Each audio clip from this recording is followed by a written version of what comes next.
experience. Guidance moves beyond data benchmarking. How do I compare to others?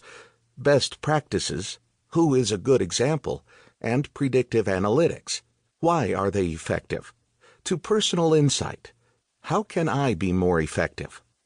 Steve's recommendations balance use of both structured information, data, and unstructured information, observation, to offer guidance that makes the knowledge he shares not simply informative, but productive.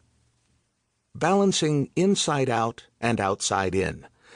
Steve consistently connects what happens inside an organization, e.g., employee attitudes, to what happens outside the organization, e.g., customer attitudes.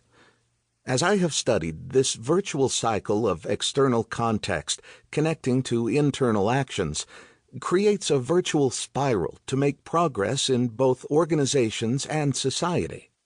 The future of work is not just taking care of people, but taking care of people so that customers feel taken care of, and customers feel taken care of because of the people who care for them. Customers, employees, and shareholders are more important than the others. Companies must attend to and improve the experience of all groups to be successful. You will discover your own insights from this wonderful book. Reflecting on the paradoxes and topics it addresses, my evolving mantra might be, organizations don't think, people do. But organizations shape how people think, act, and feel, and by doing so improve personal, organizational, and societal outcomes that matter to all of us. Thanks for a wonderful book that makes a difference both for the future of work and for the future of society. Dave Ulrich, Rensis Likert Professor, Ross School of Business, University of Michigan. Partner, the RBL Group. Introduction. How we managed people in the past will not work in the future. Why are we still using management methods created during the Roman Empire? A lot of roads and buildings in Europe can be traced to the Roman Empire. In some cases, people literally walk on stones placed more than 2,000 years ago. Many other inventions created by the Romans also continued to shape our lives. Some endured because they still work, such as crop rotation in farming. Others are still used because they are familiar, even if they are not very effective.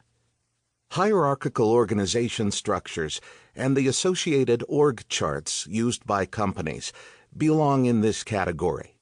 Org charts categorize workforces based on how they are connected via higher-level leadership positions. If the person in the role of Governor of Imperial Provinces, on the left of Figure 1.1, had an issue with the Administrator of Rome and Italy, on the right, they would first go to their leader, the Amici Caesaris, who would talk to the Proco Imp Maius, who would then communicate to the Concilium Semestre, who would finally tell the admin of Rome and Italy. This top-down method for workforce management has been familiar to leaders since the Roman Empire, but it has significant limitations when applied to the modern workforce. Hierarchical organizational structures were created to manage workforces during a time when work was largely defined by geography. Prior to the 21st century, where people physically lived heavily influenced the work they did and whom they worked with. Team members all worked in the same building with their immediate leaders. Org charts usually mirrored how the workforce was structured geographically. The rise of the Internet economy has created a split among people's location, roles, and work relationships. Teams are no longer constrained by geography. It is common for people to work in one city, report to a manager in another city, and collaborate with people across the world. Org charts might accurately reflect how a company reports financial numbers, but they contain little information about the roles, social interactions, and relationships that drive those numbers. Where an employee is placed on an org chart may tell little about what they do or who they work with. The continued use of org charts